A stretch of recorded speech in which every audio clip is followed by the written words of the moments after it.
He was a celebrated dean of Islamic studies at a major university. Today, to many, he's a traitor. We're going to look into the early life of a man right at the center of a huge religious controversy to try and understand what led to such a profound transformation. This is Dr. Mohamed Rahouma. He was once the highly respected dean of Islamic studies at a major university in Egypt. But after converting to Christianity, he became a reviled figure to many, subjected to what he calls a total campaign of demonization. So how does someone like that end up on such a controversial path? Well, to figure that out, we have to go back, way back, to the beginning, to the experiences that planted the very first seeds of doubt in his mind. So here's how we're going to break it down.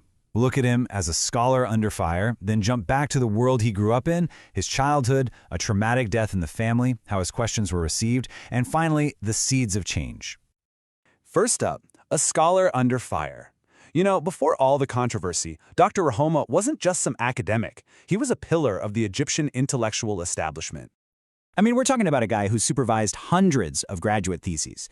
He was even credited with completely transforming the city of Minya into a cultural hub.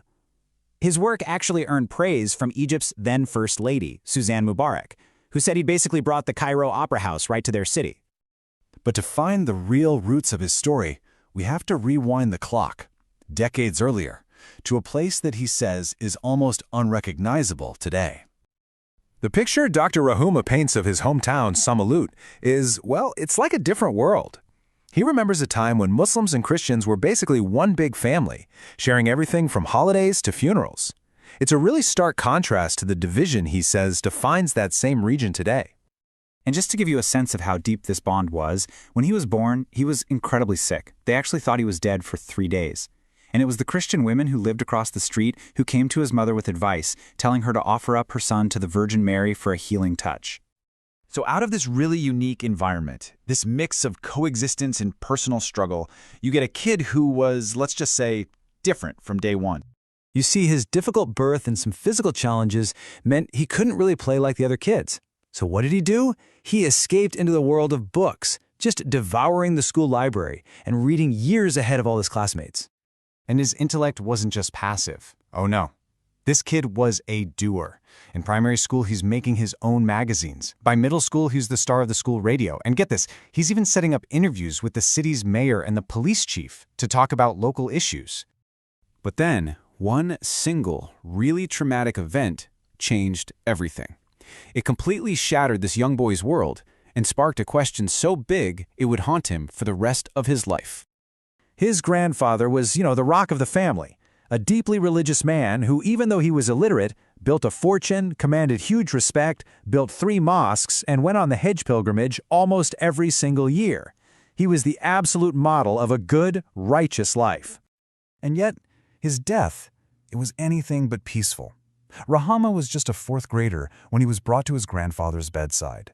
And what he saw was this pious man dying not in quiet acceptance, but in a state of absolute terror. And that experience just lodged this terrifying question in his head. His grandfather had done everything right to please God, so why was he so terrified at the very end? Why wasn't he being comforted? He actually calls this moment the first nail hammered into the coffin of his faith. So as he got older, he took this burning question, and others like it, to the religious authorities around him, hoping he'd find some guidance. The response he got? Yeah, not what he was hoping for. Instead of getting answers, he got insults. One sheikh just dismissed him, claiming all his reading had wiped his brain clean, and that his intellect was the source of his problem, not a tool to find understanding. And then there was this one time at a youth club that really drove the point home. During a lesson on the rewards you get in heaven, he asked this kind of cheeky but still genuine question about wanting a Mercedes instead of the promised virgins.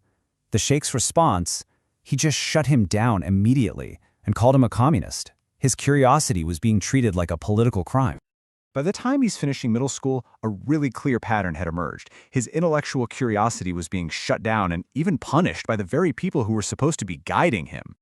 He learned a powerful and pretty painful lesson. Some questions you just aren't allowed to ask. So he stopped asking them out loud, but he never forgot them. Instead, he channeled all that energy into school, seeing academic achievement as the only place where his mind could really be free. And this left him at a critical crossroads. He was armed with these profound existential doubts that the world around him just refused to even acknowledge, let alone answer. This really set the stage for the dramatic and controversial life that was about to unfold.